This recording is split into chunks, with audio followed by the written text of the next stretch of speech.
চট্টগ্রামের ফটিকছড়ি উপজেলার নারায়ণহাট ইউনিয়নের ছেত্রছড়া গ্রামে স্বল্প পুঁজিতে লেবু চাষ করে স্বাবলম্বী হয়েছে অনেক দরিদ্র কৃষক।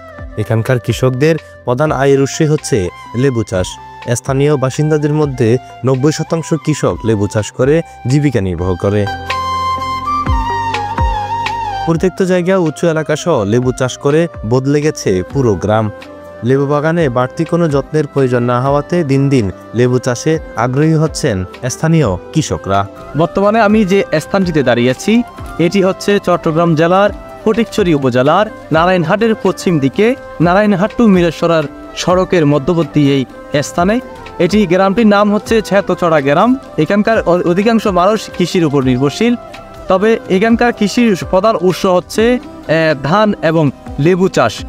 এলাকার একজন বাসিন্দা মোহাম্মদ কুদ্দুস মিয়া, তিনি কুমিল্লা থেকে এসে কিছু সিডলেস জাতের লেবুর চারা নিয়ে কিছু পরিত্যক্ত জায়গাতে চাষ শুরু করেন। এদিকে বছর ঘুরতে নিজের চোখে বিশ্বাস করতে কষ্ট হচ্ছিল কুদ্দুস মিয়ার। তোকায় তোকায় 8 থেকে 10টি করে লেবুর ফলন আসা শুরু করে। পরে প্রতিটি গাছেই ব্যাপক লেবুর ফলন আসা শুরু করে। সেই থেকে এলাকার কৃষকদের পাশাপাশি বিভিন্ন শ্রেণী পেশার মানুষ লেবু চাষ শুরু করেন। লেবু চাষ আসলে এটা আমাদের এলাকায় আগে ছিল না।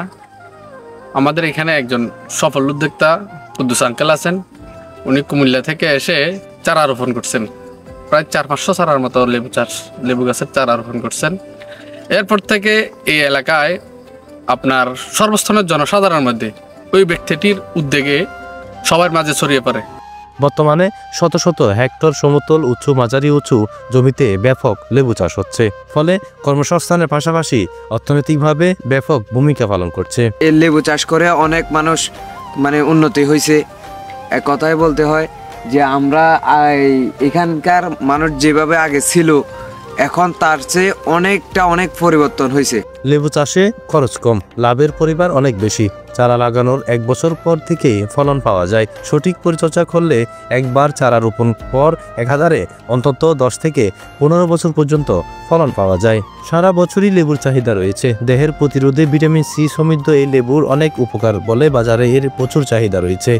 পাইকাররা বাগানে এসে কিনছেন লেবু, তাই বাজারজাত করার বাড়তি কোনো ঝামেলা নেই।